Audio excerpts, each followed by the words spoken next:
Everyone heard the bulldozer, but no one thought to ask why it was on our lawn at 6 a.m., not until the metal jaws started tearing into the wood. My wood, the one I built with my bare hands, for my disabled sister.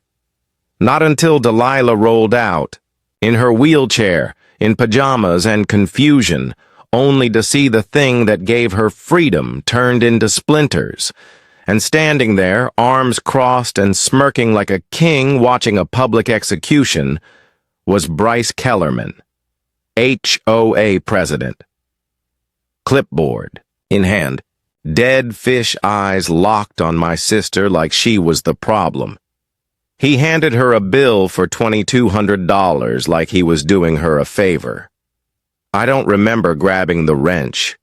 I just remember Delilah's hand on my arm, her voice soft and shaking. Not like this, Marcus. Not like this?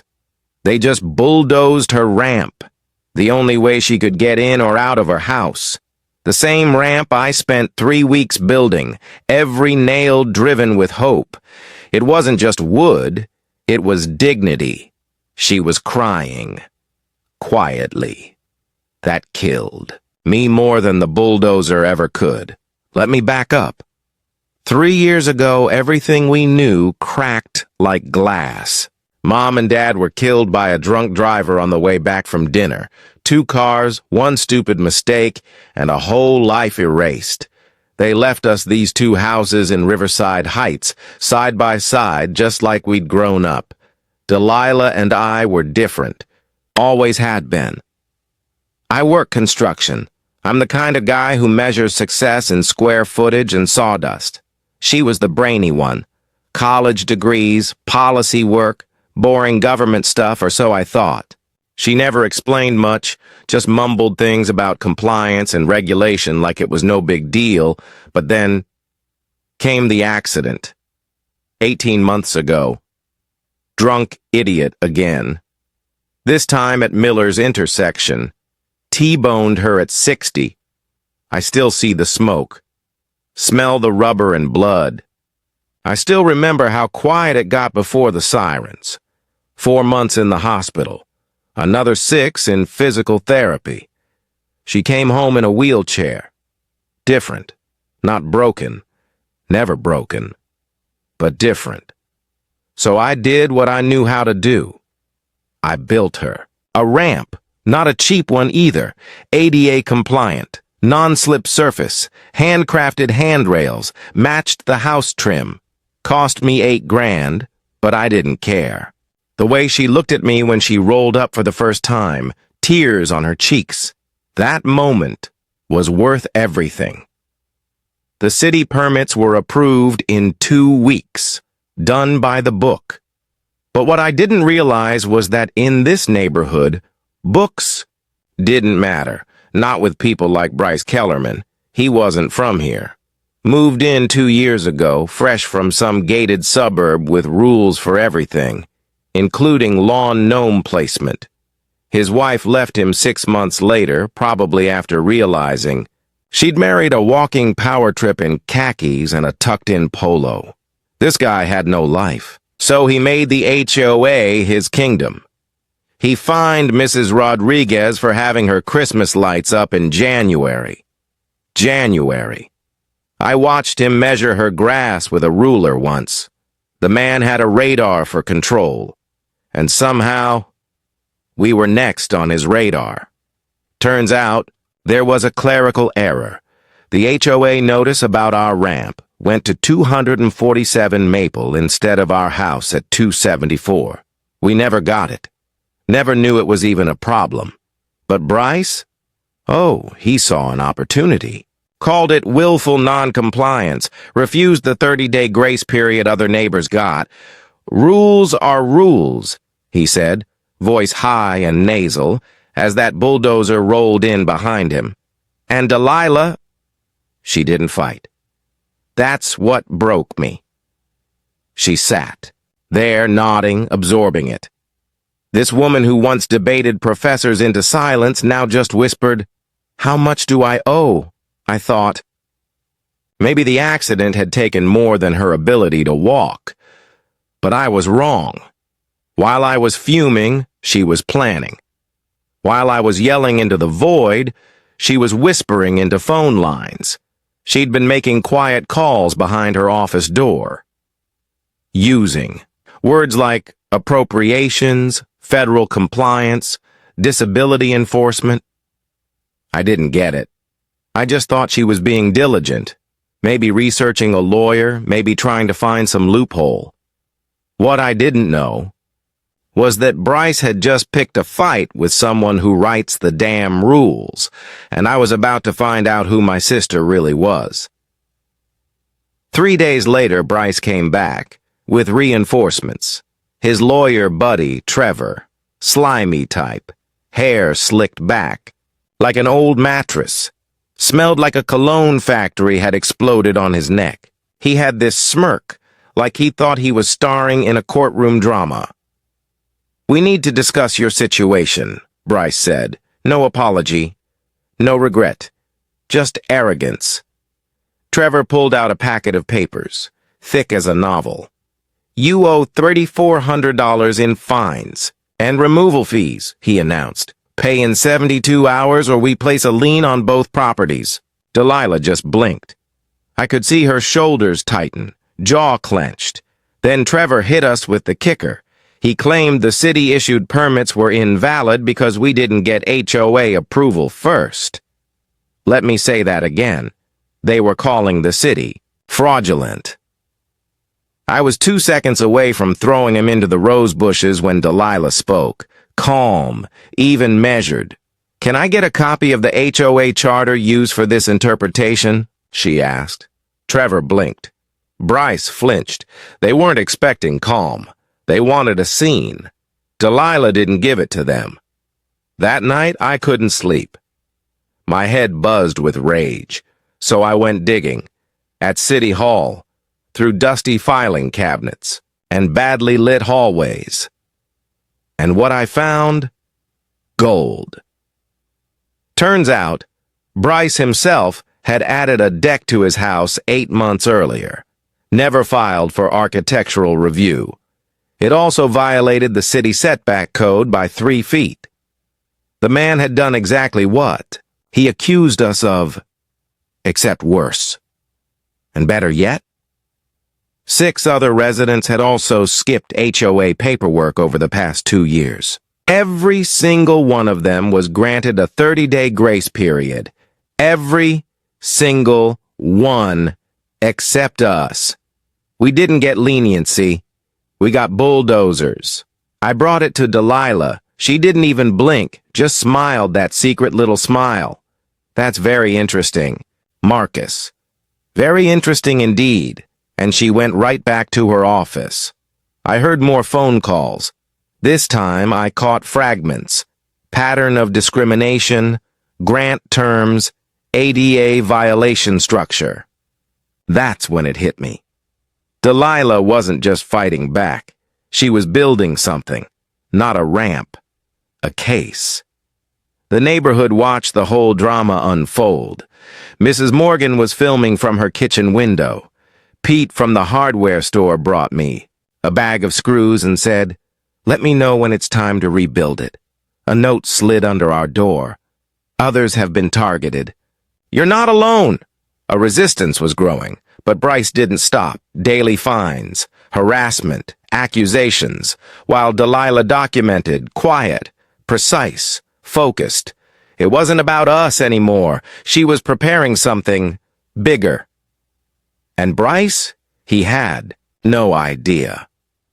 He thought he'd crushed a helpless woman in a wheelchair. He didn't know he'd just declared war on someone with the power to burn his entire kingdom to the ground, and she was already lighting the match. You'd think after bulldozing a wheelchair ramp, handing a bill to a disabled woman in her pajamas, and threatening legal action over a mistake they caused, Bryce would back off. He didn't. He doubled down. Fines became daily, then increased. He sent us certified letters stacked like bricks of intimidation. And Delilah, she didn't flinch. She just kept working, quiet, steady. Every morning at that desk in her office, phone in one hand, pen in the other. Her notes stretched across multiple notepads, tabs, and highlighters like she was preparing for a national security briefing. I thought she was trying to stay sane. Turns out she was preparing to go nuclear. But back then, all I saw was my sister behind a door, talking in hushed tones, using words I barely understood. Federal grant compliance. Oversight. Review discrimination precedent. Meanwhile, I was ready to burn Bryce's house down. Not literally. Probably. But it was Delilah who said it first. Let the system work. The system? The same one that let a tyrant with a clipboard tear apart her freedom at dawn? I didn't get it. Not yet. The next time Bryce came around, he wasn't. Alone. Trevor was back. Shinier, smugger. Same polyester suit. Same paint stripper cologne. They strutted up our walkway like they were delivering an Oscar. Bryce had that fake smile politeness, the kind that shows more teeth than warmth. Marcus. Delilah. We need to resolve this situation before it gets escalated. He always talked like that. Half threats wrapped in legal jargon, like a snake who learned to read contracts. Delilah listened, nodded, asked quiet questions. Then Trevor dropped the latest bombshell. They were filing a lien on both properties. Said we owed $4,600 now, fines, legal fees, and something called a community integrity penalty. Integrity from the guy who broke city code with his own illegal deck. I was ready to flip the table. But Delilah just said, "Can you confirm the date your own architectural review was approved?" Bryce froze. Trevor blinked. They didn't answer. They just left. That night, she called me into her office. I remember the look in her eyes, calm but cold, like someone who'd stopped hoping for fairness and started sharpening her weapons. "I need you to do something," she said. "But I need you to act like none of this is happening, like we're losing." Why? Because this doesn't end in an HOA meeting. This ends with subpoenas. That's when I realized my sister wasn't just fighting back, she was hunting. Over. The next few days, everything changed. Not publicly. To the outside world, we looked like we were folding, tired, broken, isolated. The fines were climbing past $6,000. Bryce was telling everyone we were freeloaders, that we were abusing the system, that my sister was playing the disability card to avoid rules everyone else had to follow. You'd be surprised how many people bought it. Not because they were cruel, but because fear spreads fast. People who once waved from porches now looked away. Neighbors stopped making eye contact. One of them, Mrs. Patterson, whispered an apology as she filed a noise complaint against Delilah's wheelchair. Her wheelchair. Bryce told her if she didn't, he'd fine her for unapproved pet sounds from her terrier. The man had turned our neighborhood into a dictatorship, where even the sound of rubber wheels on pavement was treated like a criminal act. But the pressure didn't stop Delilah. It refined her.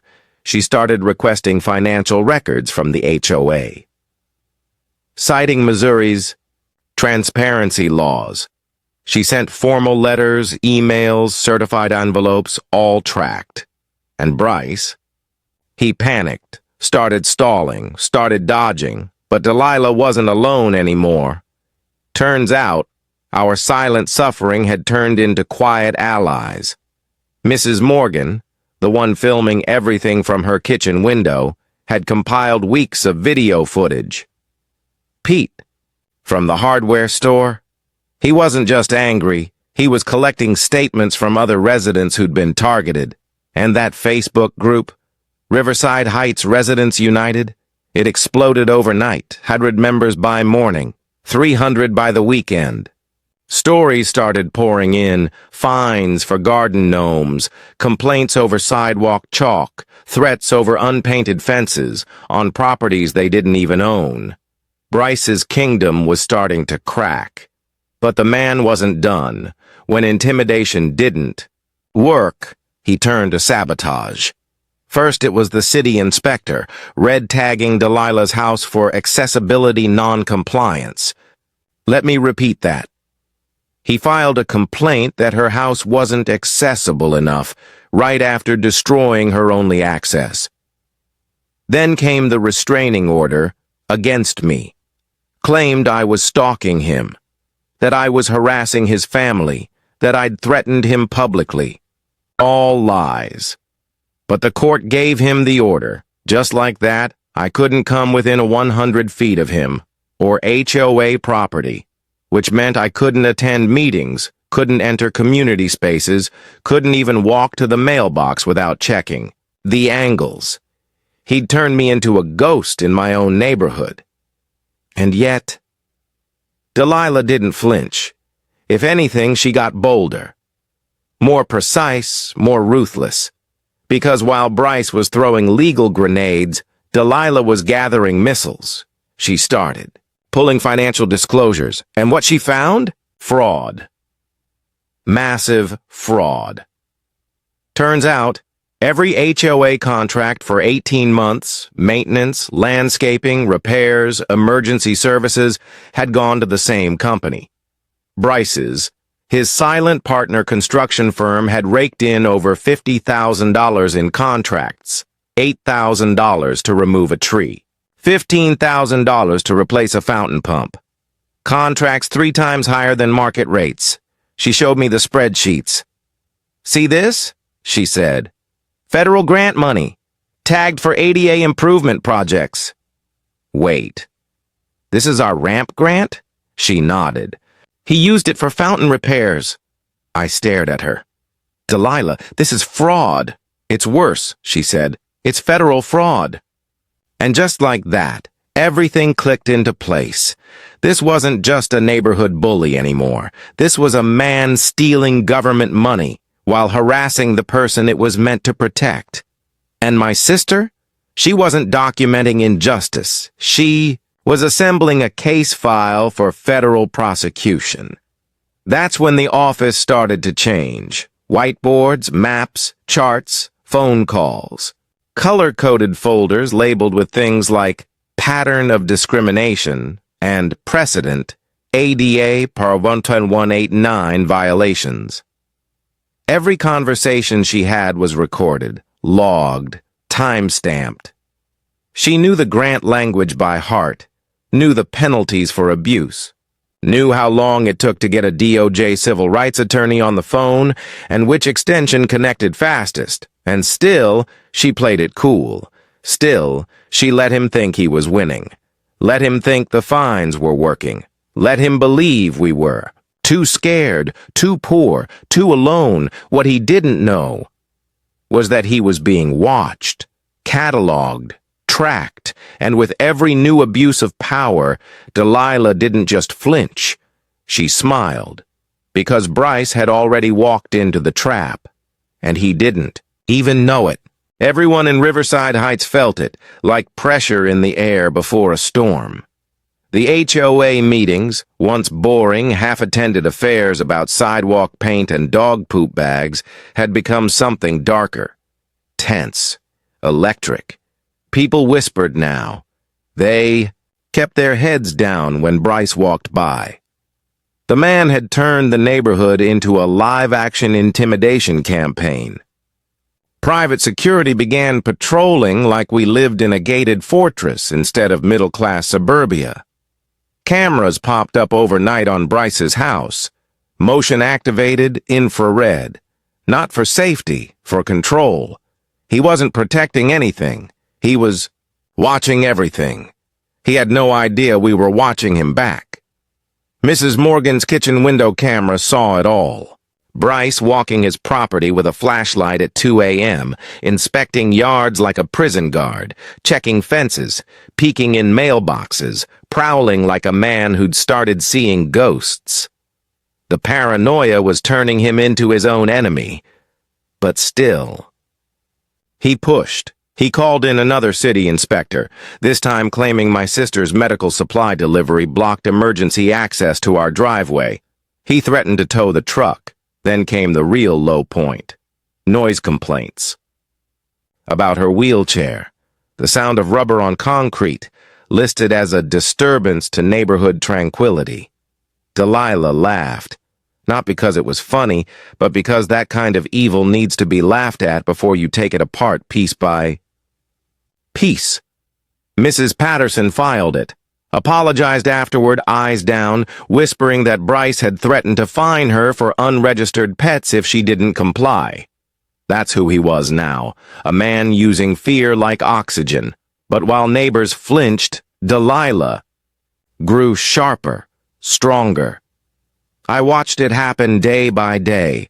Her office transformed into something else, something between a legal bunker and a command center. Spreadsheets, binders, maps, color-coded graphs tracking violations, grant disbursements, enforcement timelines. I remember standing in the doorway holding a mug of her favorite French roast. "You okay?" I asked. She didn't answer right away. Then, "You ever heard the phrase administrative death by 1,000 cuts?" I nodded. She smiled. "That's how you kill corruption, Marcus. Not with rage, with paper." What I didn't know then was that the paper trail she was building would soon rip through Bryce's world like a hurricane, because that same day, the request she filed 2 months earlier came through. The one asking for full HOA financial records under Missouri's nonprofit transparency laws, and what she found wasn't just illegal, it was cinematic. Over $180,000 in inflated contracts, all tied to Bryce's construction company, falsified invoices, duplicate billing, fake maintenance logs, missing funds earmarked for ADA compliance that instead reimbursed administrative expenses, which meant he'd used government grant money meant to help disabled residents for personal benefit. That's when her smile turned different, cold, measured, predatory. "He's not just a bad neighbor anymore," she said. "He's a federal criminal, and he's too arrogant to know it." I asked her finally the question that had been eating at me for weeks. "Delilah, how do you know all this? How do you talk to federal grant offices like you're one of them?" She hesitated, then gave the smallest smile I'd seen since the day she came home in a wheelchair. "You'll know soon enough." I didn't push it, because at that moment, all I knew was that my sister, my quiet, reserved sister, was playing a game 10 moves ahead of everyone else. Bryce, meanwhile, was spinning out. He couldn't control the narrative anymore. The Facebook group, Riverside Heights Residents United, had grown to 400 members. People were sharing stories, comparing finds, talking openly. Even Jaime, the local reporter who'd once ignored HOA meetings, was now sniffing around like a bloodhound. Then came the next escalation. An emergency HOA meeting called with 48 hours notice. Bryce announced a new motion, a $500 per month. Special assessment for every household. His reason? To cover rising legal costs. Legal costs he created. The man was trying to tax the entire neighborhood to fund his defense. People were livid. But Bryce didn't care. He canvassed like a politician. Slicked back hair, tight polos, fake concern, telling neighbors that we were the threat, that if they didn't vote yes, their property values would collapse, that Delilah and I were outside agitators funded by radical disability organizations. Technically, not a total lie, if you count the Missouri state government as radical. But the sabotage didn't stop with paperwork. A contractor Bryce hired accidentally ruptured a water line next to Delilah's ramp, flooded the entire yard, turned the entrance into a muddy obstacle course. Delilah got stuck in her chair, twice. 2 days later, a scheduled maintenance blackout hit. Just our street. During a heat wave. Her medical equipment ran on backup batteries while we sweated in silence, wondering if this was intentional or just another coincidence. Spoiler, Mrs. Morgan's camera caught the utility truck arriving after the power. Failed. By now I was a wreck. But Delilah? Calm, unbothered. Because this wasn't chaos to her. It was evidence. Every foul-up, every violation, every recorded insult and late-night flashlight inspection was now part of a thickening legal case. Like puzzle pieces clicking into place. And then I made the mistake. The one that shattered everything I thought I knew. I forgot to knock. Walked in with her coffee, expecting to see her typing emails or organizing files. Instead, I froze. Because on her laptop screen was a video conference, state seal in the corner, official Missouri letterhead, and across the top, Governor Delilah Morrison, Appropriations Committee Budget Review. For a moment, my brain just stopped. I stared, coffee mug trembling in my hand. The woman I'd been trying to protect for months wasn't some policy advisor or compliance worker. She was the governor of Missouri, my sister, the woman who asked for help building a ramp, who I thought was being trampled by HOA bullies. She'd been running the entire game from the beginning. "Marcus," she said, turning from the screen with that calm voice that suddenly sounded presidential. "We should probably talk." I sat down, still in shock. "You're the governor?" "Second term," she said. "You control the grant funding?" She nodded. "Bryce's HOA got $280,000 from my community development fund last year." I laughed, then cried. Then laughed again. The power dynamic flipped so fast, it gave me whiplash. We hadn't been desperate victims scraping together defense money. We'd been holding the nuclear codes. And Bryce, he'd been attacking the woman. Who writes the rules he pretends to enforce? "I needed you to believe we were losing," she said gently. "Why?" "Because your outrage was real. Your reaction built community support. People trust authentic anger. They followed you because you were right to be furious." "And you?" I was documenting a predator in action. Every step, every escalation, every abuse of power, recorded by the woman who approves the grants he's been defrauding. That's when I saw it. The maps, the charts, the red dots across Missouri. Are these all HOAs? 47. She said, "receiving federal grants, showing patterns of abuse." And Bryce? He'd just become the case study, the flagship, the reason those dots would become headlines. The moment had finally come. The mask was off, and my sister wasn't waiting anymore. She was about to show Bryce what real power looks like, and he wasn't ready, not even close. The meeting smelled like cheap coffee, old carpet, and fear.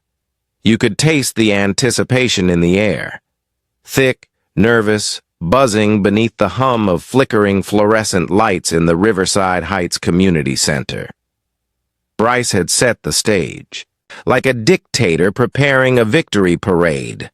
PowerPoint queued up.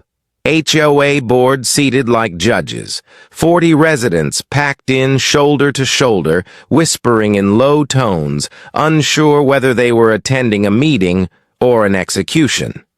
He even titled his presentation "Maintaining Community Standards," as if bulldozing a wheelchair ramp was somehow noble. I knew the play, the theatrics, the smugness. Bryce was in his element now. A stage, a crowd, a microphone. He'd finally assembled the perfect audience to watch him destroy us publicly.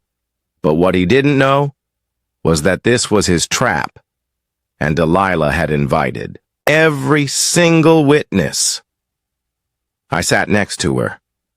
She wore a navy blue blazer and quiet confidence like armor.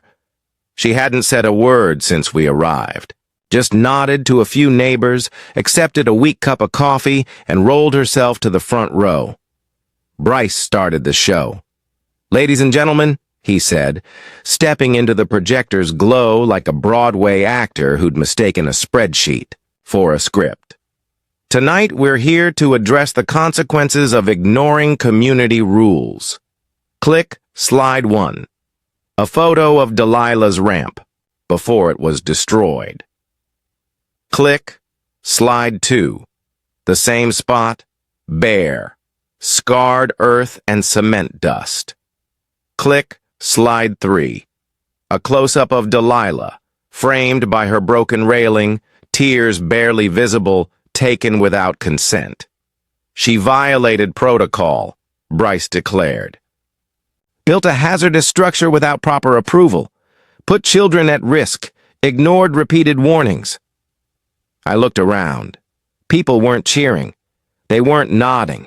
They were watching, some frowning, some horrified, some unsure what side they were even on anymore. "She thinks she's special," Bryce continued, his nasal tone dripping with contempt. "Some people believe they don't have to follow the same rules. Then they play the victim. And that's when Delilah did something none of us expected." She stood, wheeled forward, right up to the microphone. No anger, no tears, just deliberate silence, followed by something far more powerful than fury. Clarity. "Mr. Kellerman," she began, her voice calm and steady.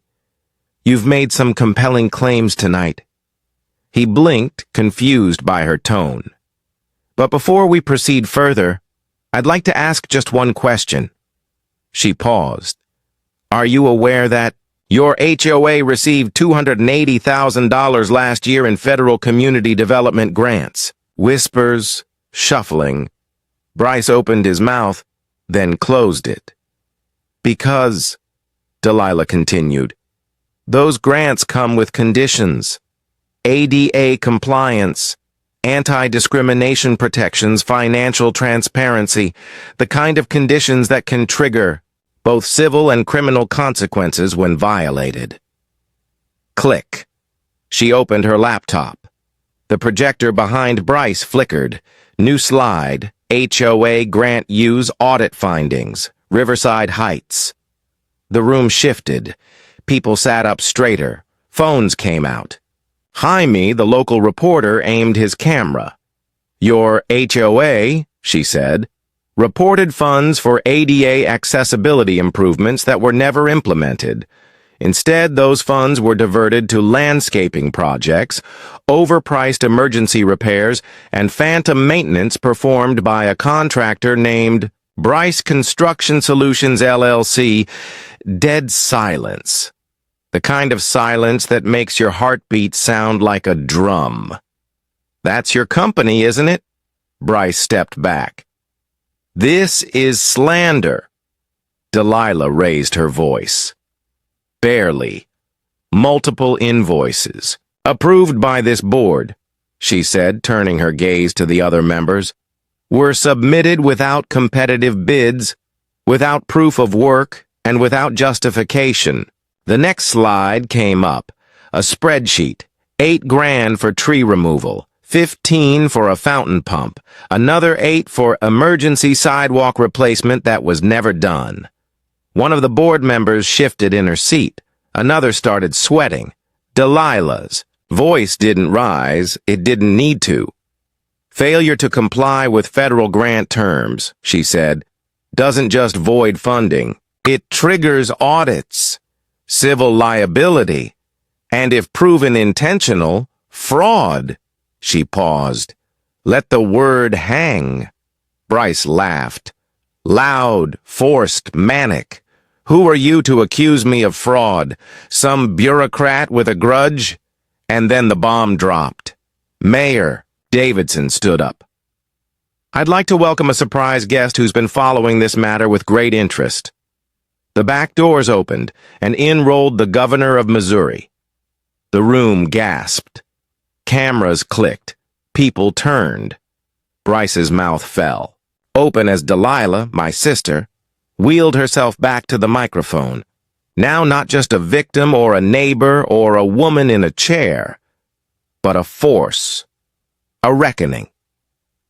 Mr. Kellerman, she said in that even tone that suddenly carried weight, you've spent the last 3 months systematically harassing the governor of this state.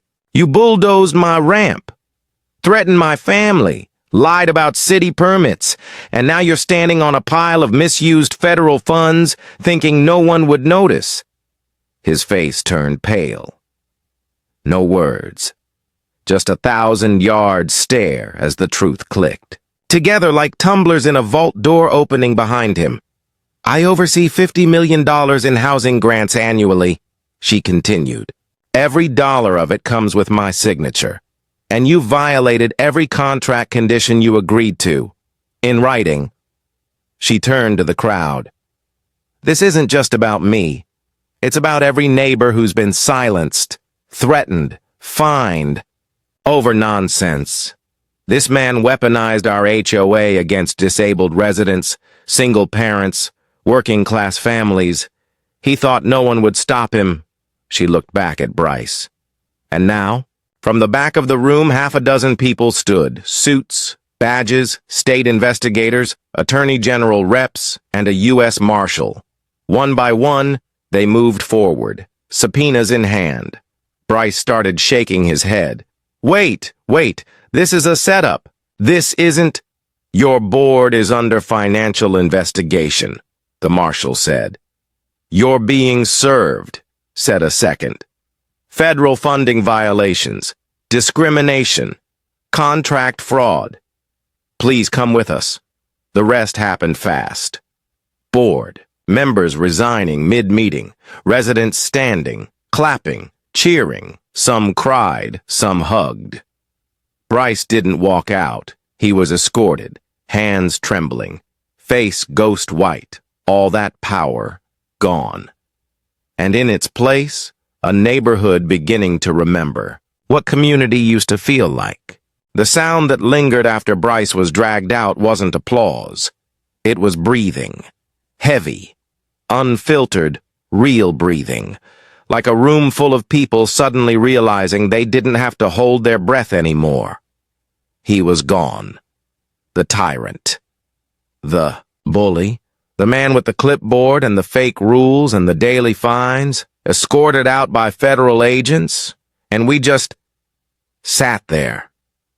No one moved, no one spoke. Then someone stood up. Mrs. Patterson, the same woman who'd been forced to file a complaint about Delilah's wheelchair. She took 2 steps toward the microphone, voice shaking. I'm sorry, she said, eyes locked on Delilah. I thought I was protecting myself. I didn't know who you were. I didn't know what he was. Delilah just smiled. Not out of victory, out of grace. Now you do, she said softly, and that's when it started. The ripple. People came forward. Mrs. Rodriguez, Mr. Kim, the Morrisons. One by one, residents shared what they'd endured.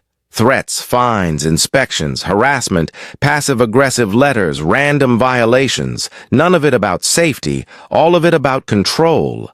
The HOA had become a weapon, and Bryce had been pulling the trigger. But no more. By the time the meeting ended, 5 board members had resigned on the spot.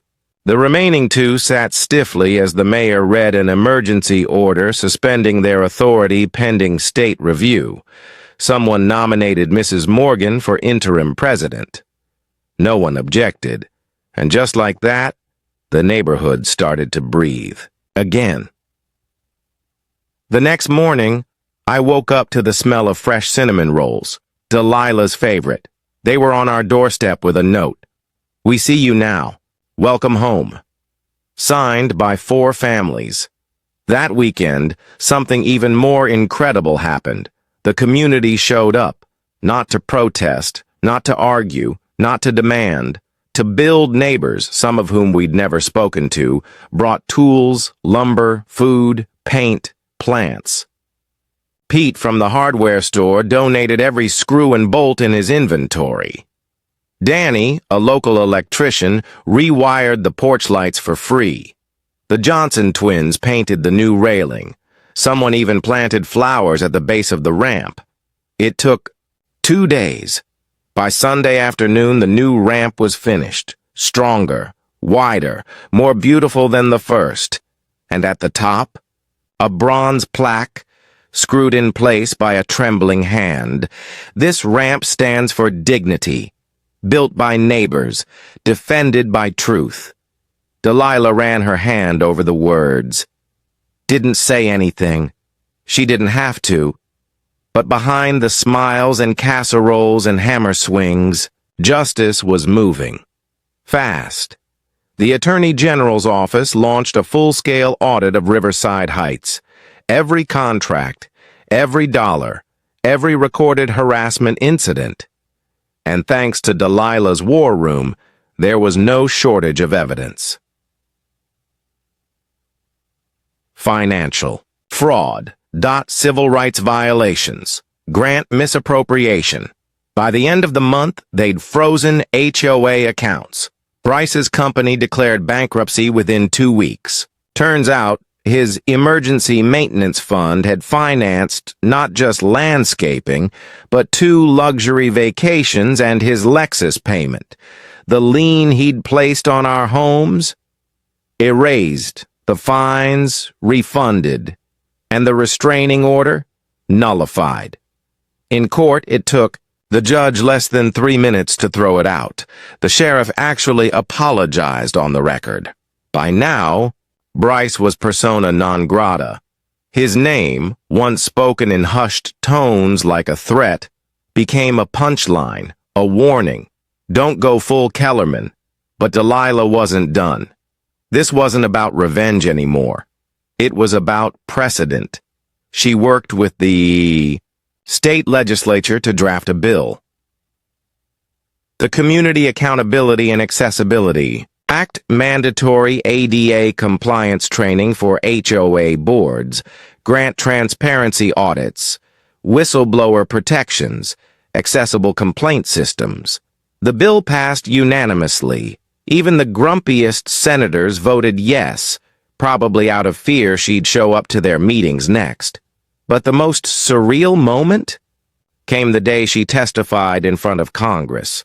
I watched it from the couch, coffee in hand, blanket over my knees. There she was, my sister, the governor of Missouri, in a wheelchair, calmly reading from a prepared statement about systemic harassment, small-scale power abuse, and how something as simple as a wheelchair ramp could expose the rot beneath polished lawns and matching mailboxes. Cameras flashed. Reporters tweeted. The clip went viral in under an hour. Governor shuts down HOA tyrant with federal evidence. By sunset, she wasn't just a hero in Missouri. She was a national symbol of calm, strategic resistance. But through it all, Delilah stayed. Delilah. Still rolled to the kitchen every morning, still used too much vanilla in her coffee, still reminded me to call Aunt Joy on Sundays.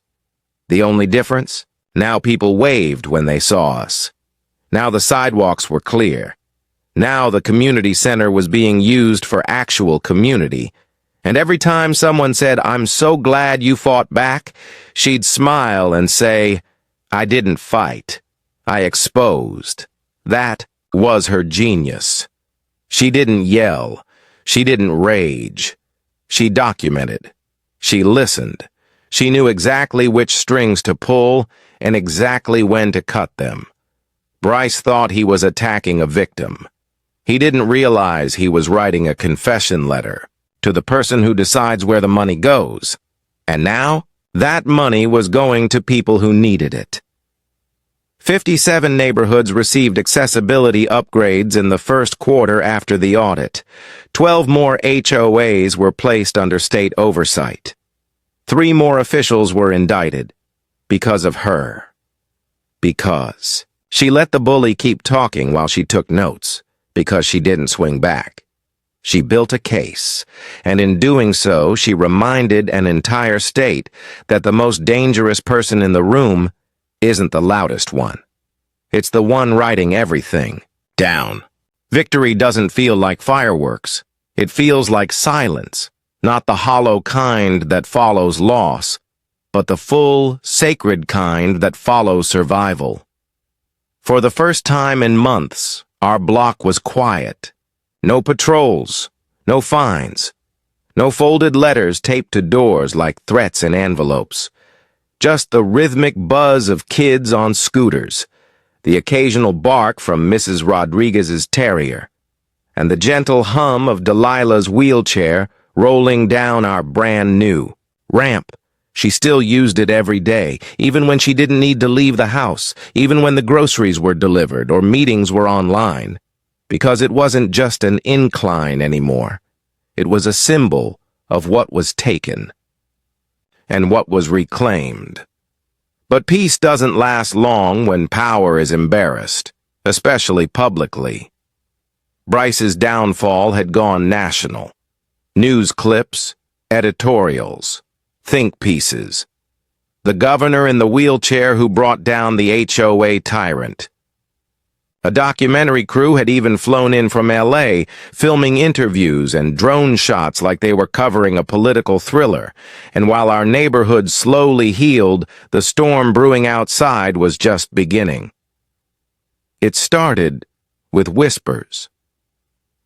Delilah got an anonymous letter in the mail. No return address. Handwritten on cheap yellow stationery. People like you ruin real America. Then came a voicemail, garbled, southern accent, words laced with venom. Bet you wouldn't be so tough without your little badge and your cripple card. Delilah didn't flinch. She just forwarded everything to the FBI. But I saw the shift, the way she locked the doors now, the way she checked the cameras twice instead of once. Because when you expose abuse, it doesn't crawl away quietly. It claws back. Bryce had tapped into something, not because he was smart, but because he was loud and angry and willing to lie just enough to rally people who were afraid of the world changing. Within weeks, stories started trickling in, other HOAs pushing back, rejecting grant oversight, citing sovereignty. A group in Arkansas refused ADA modifications, outright, claiming they weren't compatible with the community aesthetic. Another in Utah tore down a disabled veteran's porch lift, claiming it was a non-standard fixture. One headline read, HOA warfare goes national after Missouri showdown. Another, the governor versus the grass police. It would have been funny if it hadn't been so horrifying, because now it wasn't just about our ramp, or Bryce, or one power drunk, clipboard warrior. It was about how far people would go to protect the systems that protect them. Delilah saw it coming before anyone else did. These aren't isolated incidents, she said one night, sorting legal filings on our dining room table. They're symptoms. Of what? She didn't look up. Fear. Of change. Of equality. Of not being special anymore. She'd launched a hotline, an ADA compliance tip line for residents statewide. Within 10 days, she'd received over 400 calls. Whispers turned to stories. Stories turned to patterns. And patterns? That's where Delilah thrived. The war room returned. Bigger this time. Laptops, map boards, phone logs. A wall of post-it notes marked with initials and zip codes and complaint tags. She wasn't fighting one HOA anymore. She was mapping a network, and it wasn't just local California. Florida, Texas, Kentucky, Arizona. Same tactics. Different names. Power hoarded. Rules twisted. Vulnerable residents used as targets to keep the rest compliant. But now, they weren't just up against angry residents. They were up against her. Still, she knew what was coming. "They're going to. Come for me," she said. "Not with bullets, with distractions, discrediting, manufactured scandals. It's what bullies do when cornered." I didn't like the way she said it. Not afraid, just resigned. Because the moment Delilah stopped being a victim and became a threat, the machine started spinning, and within days, it struck. Anonymous tip to a local news outlet. Missouri governor misuses state resources for personal vendetta. It spread like wildfire. Talk radio ate it up, blogs, alt-right forums. They called her a tyrant, a faker. A political weapon pretending to be a woman in a wheelchair. Some even claimed she faked the injury, that the accident was staged, that the ramp never existed. I stood in the backyard reading it all, my hands shaking with rage. I wanted to punch through the fence. Instead, I found Delilah on the porch, sipping coffee like she hadn't just been turned into a national punching bag. "This doesn't bother you?" "It does," she said. "But the truth is louder than their noise. We just have to keep playing our game." That's when I noticed the laptop screen beside her. Emails. Hundreds of them. Each one titled something like, "Thank you. I'm in a chair too. They destroyed my lift. They fined my son for having a ramp."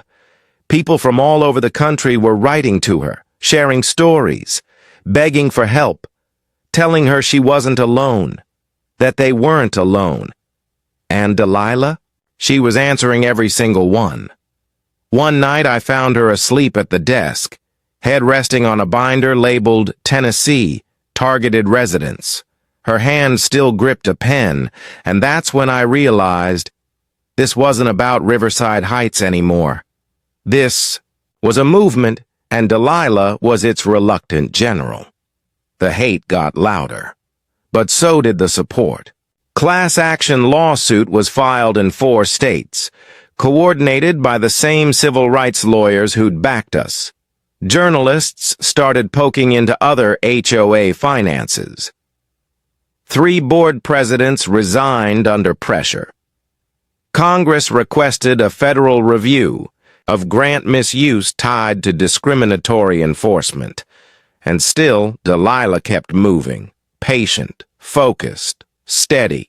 She didn't post rants, didn't hold press conferences, didn't yell into microphones. She just kept building the case. Every story, every victim, every receipt. The movement gained a name. Ramp rights started as a hashtag, became a website, then a nonprofit, then a symbol. People painted ramps across sidewalks in chalk, protested outside board meetings, sent letters to their representatives with a simple phrase, "I stand with the governor in the wheelchair." Delilah didn't want fame, but sometimes the fight finds you, especially when you've been silently preparing for it your whole life. And as the nation argued over lawn heights and mailbox colors and whether a ramp ruined the neighborhood, look, Delilah kept reminding people what this was really about. Dignity, freedom, access, because this story didn't start with a lawsuit or a press conference or a political movement. It started at 6 a.m., with the sound of metal against wood, and a woman in pajamas watching her independence get reduced to scrap. But from that rubble, something else was built, something far stronger than handrails and screws, a legacy. And this was only the beginning. It started with one ramp. Now it was dozens, then hundreds. Photos flooded Delilah's inbox daily. Cell phone snapshots of wooden ramps built by neighbors, by veterans, by volunteers. Handrails wrapped in ribbons. Chalk messages scrawled across. Fresh cement. This is our line. We stand with Delilah. Not one more destroyed. Some were beautiful. Some were crude. All were defiant. In Texas, a retired Marine rebuilt his wife's lift with a plaque that read, HOA destroyed it. I rebuilt it with pride. In Oregon, a teen with cerebral palsy posted a video thanking the governor lady for standing up for kids like him. It had 12 million views by morning. The movement wasn't quiet anymore, and neither was Delilah.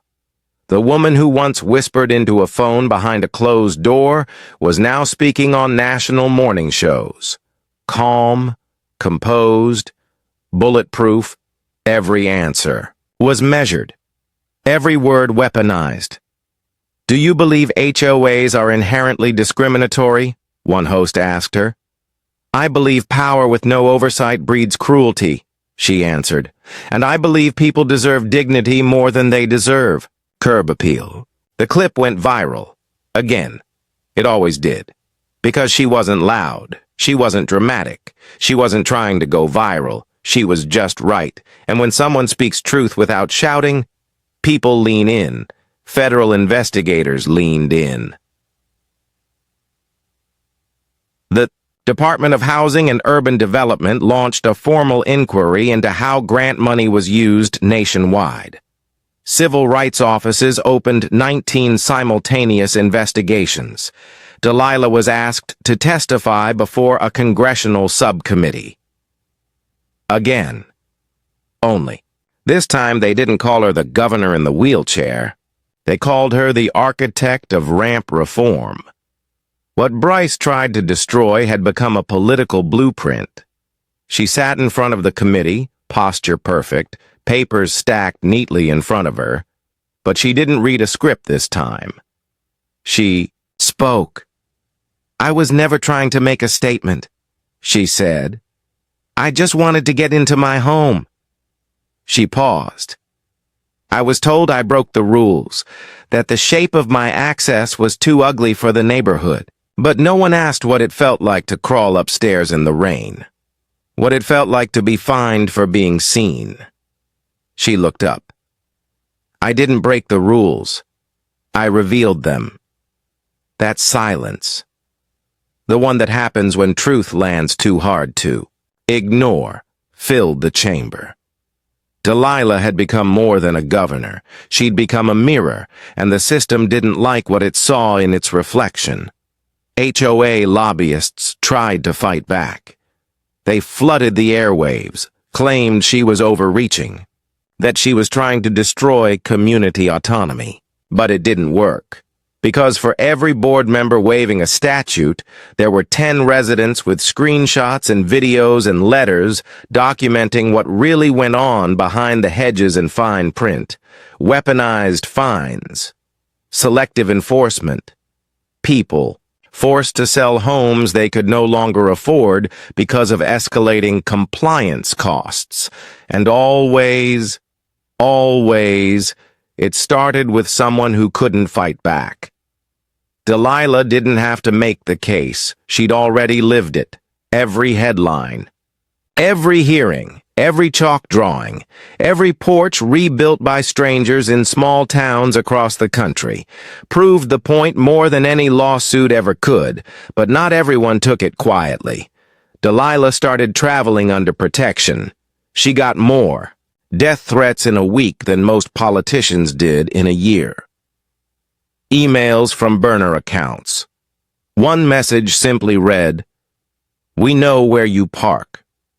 Another was sent directly to her office inbox. "Stay out of Georgia. Some neighborhoods protect themselves." The FBI got involved. The governor's mansion upgraded its security system. And Delilah, she kept showing up, kept speaking, kept answering.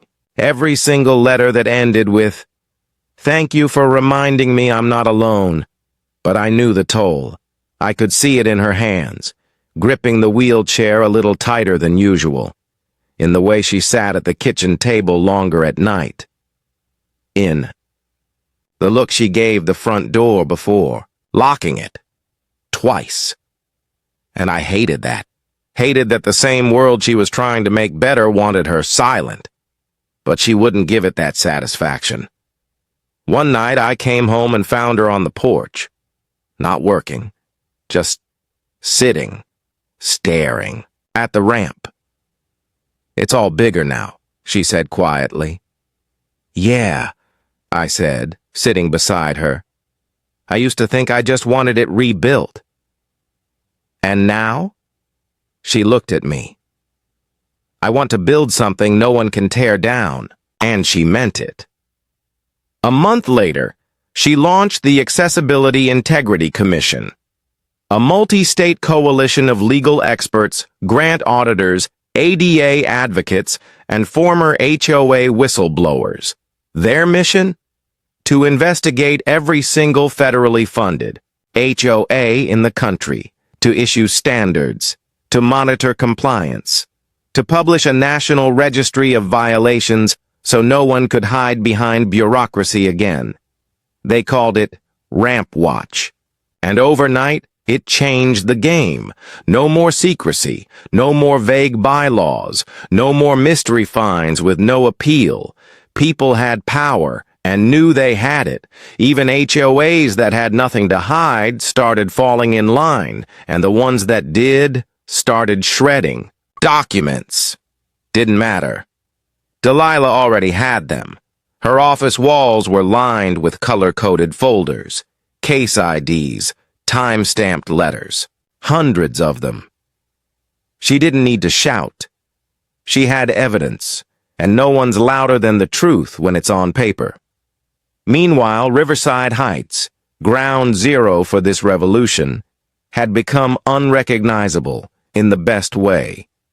The potluck dinners at the community center were bigger than ever. People brought food without fear. Mrs. Morgan started a newsletter called The Watchlight, dedicated to neighborhood news, local wins, and transparency. Kids played in yards again. Nobody measured the grass and the ramp, now a destination. People drove in from other towns just to see it. Some cried when they did. Some left notes taped to the rail. "You gave me the strength to file a complaint. My mother is safe now. Thank you. I finally have a way in." Delilah read everyone. Some she kept, some she replied to. All of them mattered, because this was more than justice now. It was culture. It was memory. It was legacy.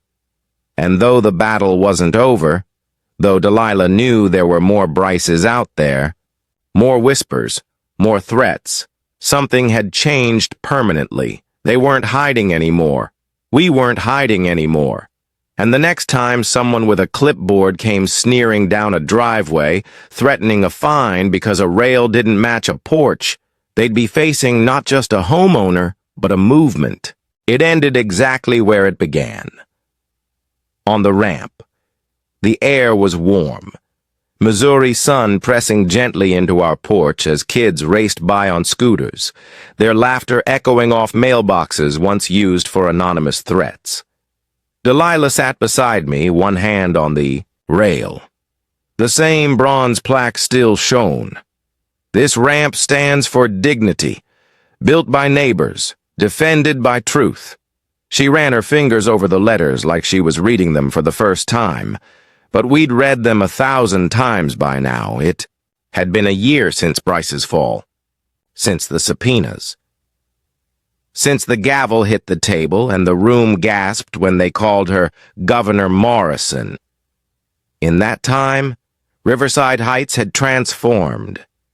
The ramp had become a symbol, not just of access, but of resistance, of quiet strength, of what happens when people stop asking permission to exist and start demanding accountability.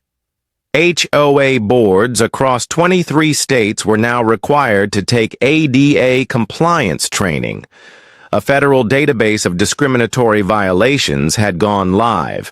2 weeks ago, the Accessibility Integrity Index, with HOA profiles publicly scored based on transparency, enforcement fairness, and grant compliance, homeowners could finally see the truth before buying, and more importantly, report the truth when they were being harassed. Delilah's nonprofit Ramp Watch had grown into a national coalition. Attorneys, journalists, engineers, volunteers, all working together to expose and dismantle systemic abuse disguised as community management. Over 14,000 accessibility upgrades had been reported in less than 9 months. A documentary titled Bulldozed premiered on 3 streaming platforms, chronicling everything from the day Bryce destroyed Delilah's ramp to the day federal marshals escorted him out of City Hall. It won an Emmy. People cried watching it, not because of the bulldozer, but because they'd been there, because they'd been Mrs. Patterson, or Pete, or me, because they'd watched a loved one crawl up steps, because they'd been silenced by rules they didn't write, because they'd been fined for existing in a body or a culture that didn't match the handbook. And then there was Bryce. 18 months in federal prison for Grant. Fraud and civil rights violations. 3 years probation after that, $250,000 in restitution. He'll spend the rest of his life paying off. His contractor's license revoked, his construction company gone, his legacy reduced to a cautionary tale taught in HOA training seminars. But we never celebrated his downfall. Delilah didn't throw parties. She threw legislation. 3 months ago, her law, the Neighborhood Equity Act, passed with bipartisan support in the Missouri State House. It mandated transparency in HOA rule enforcement, required disabled resident accommodations to be pre-approved by default, and created a permanent office to investigate housing discrimination. The law was already being used as a model in 17 other states. And the kicker? It was funded by reallocated penalties from failed HOAs, like Bryce's. His downfall literally paid for the progress. But none of that was the victory. The real victory was quieter. It was in the way our mail got delivered again, without delays or passive-aggressive envelopes. It was in the way Pete's hardware store became the unofficial community center, with sign-up sheets for potlucks and notices about ramp-raising weekends in other neighborhoods. It was in the way Delilah got stopped at the farmer's market, not by politicians, but by strangers who whispered, "Thank you for not giving up." And maybe most of all, it was in the way we treated each other, better now, softer, more aware of what people carried just to get through a day. At the 1-year anniversary, Riverside Heights held a block-wide celebration. No speeches, no banners. Just food, music, laughter. A new ramp was unveiled for a family 3 blocks down. The mother had early-stage MS. Her son built it himself after watching Delilah's story online. He named it The Bridge. It had a rail etched with a quote, "We rise by making way." I watched Delilah trace the carving with her fingers. "You made this possible?" I said quietly. She didn't answer right away. Then she said, "So did Bryce." I turned. What? If he hadn't pushed that far, hadn't gone that hard? This would have stayed hidden, she said. We'd all still be pretending the rules are fair because they're written neatly. I didn't know what to say to that, because it was true. Sometimes monsters don't create darkness. They just show us where the cracks already are. And sometimes, that's the first step toward fixing them. We stayed there a while, sitting, watching, listening. The world had changed. Because a woman who once whispered behind her office door decided to speak louder than a bulldozer, and she did it without yelling, without fists, without fire, just truth, relentless, quiet, irrefutable truth. Before we went inside, I asked her, "What do you want people to remember?" She looked down at the ramp, then at the neighborhood, then at me. That you don't have to match the rules, to change them, she said. Sometimes you just have to survive long enough for the world to catch up. And she wheeled back inside, leaving behind a neighborhood that now understood what access really means, leaving behind a legacy that started with splinters and became structure, leaving behind a ramp that no one would dare touch again. Because it wasn't just a ramp anymore. It was a line, drawn in concrete, crossed only once and never again.